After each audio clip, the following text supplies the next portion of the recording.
Beavers Beware by Barbara Brenner, illustrated by Emily Arnold McCulley.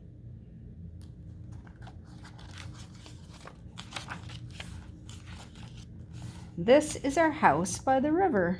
This is our dock where the story begins. That looks like a nice place.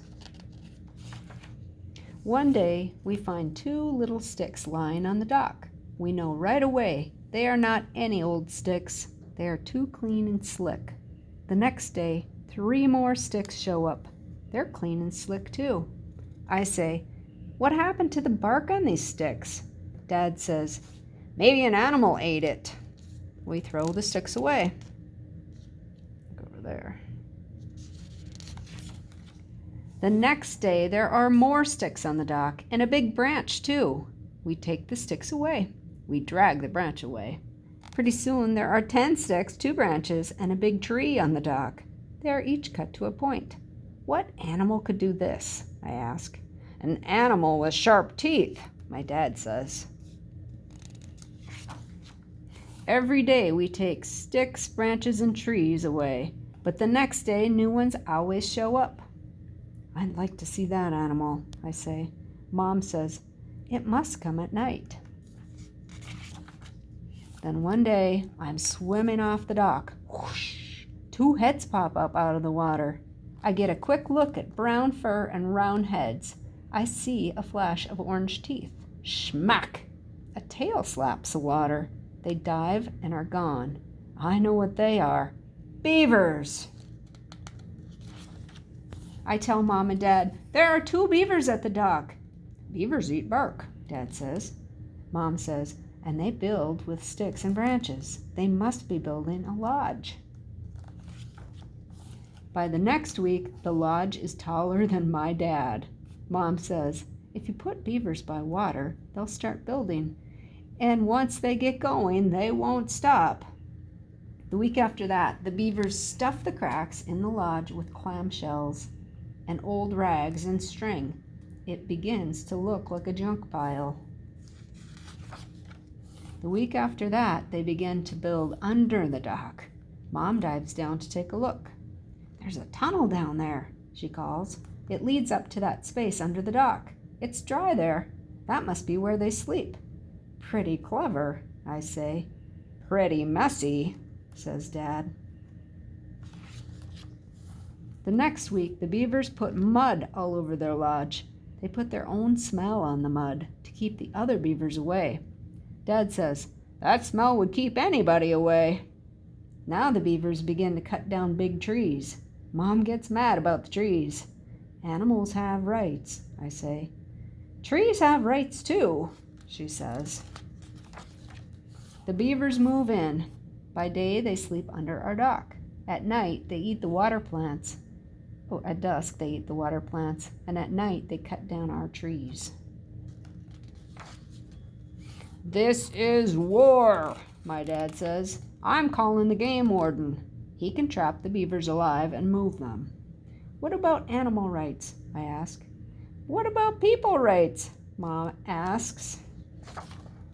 But that night, there's a storm. The wind howls. There are big waves on the river. Sometime that night, the dock floats loose. In the morning, everything is gone. Dock, sticks, mud, trees, junk, smell, and the beavers. I say to Dad, "If this is war, the beavers win." I still think about those beavers. I think about them floating down the river on our dock. Or maybe they're chewing away with those big orange teeth, building a new lodge. We're building too. We're building a new dock, only this time, no beavers allowed. The end.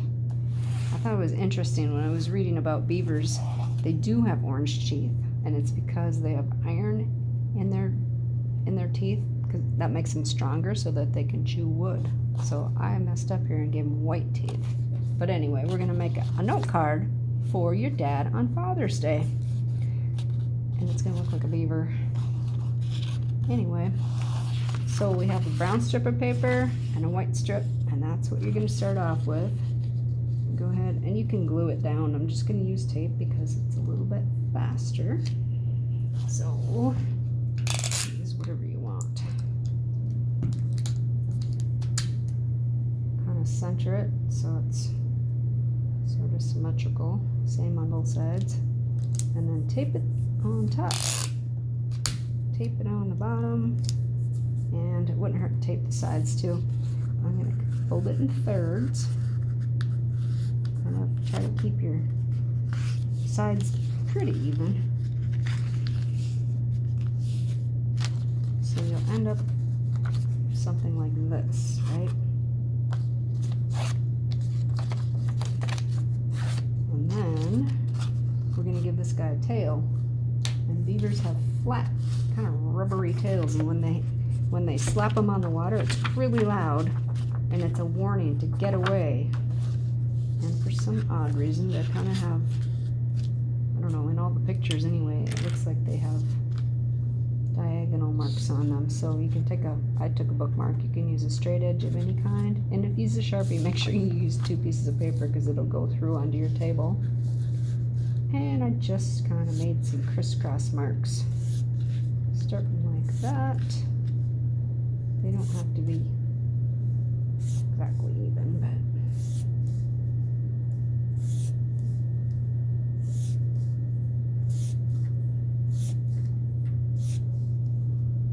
and then flip it over like that and kind of go at a right angle. So you're making little squares.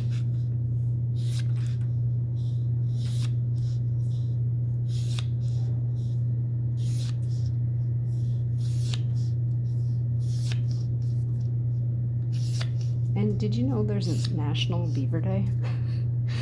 Actually, I found this out when I was looking for beaver crafts. It's April 7th every year. They celebrate beavers every year on April 7th. Interesting. So then I'm going to attach it to my card like that. And I'll flip it over and tape it on like that. And then we're going to give this guy some eyes, glue those on like this guy. And there's a nose in there, and this is it's stuck on, this little jewel thing. You peel it off and just stick it on right there. And then you're going to glue your teeth on underneath.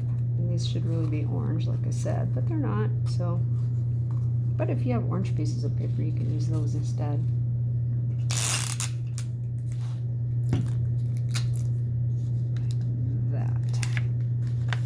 Then open it up. You might want to write on it before you put the eyes and nose on, so there's not bumpy right there.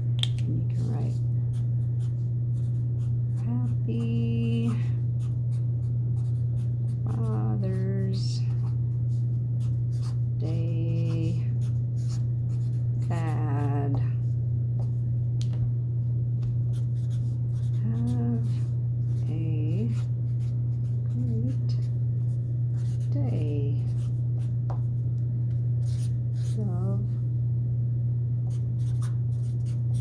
like that. And you can put it on his desk or by his bed somewhere, so when he wakes up, that's the first thing he sees. He'll see a beaver and go, what?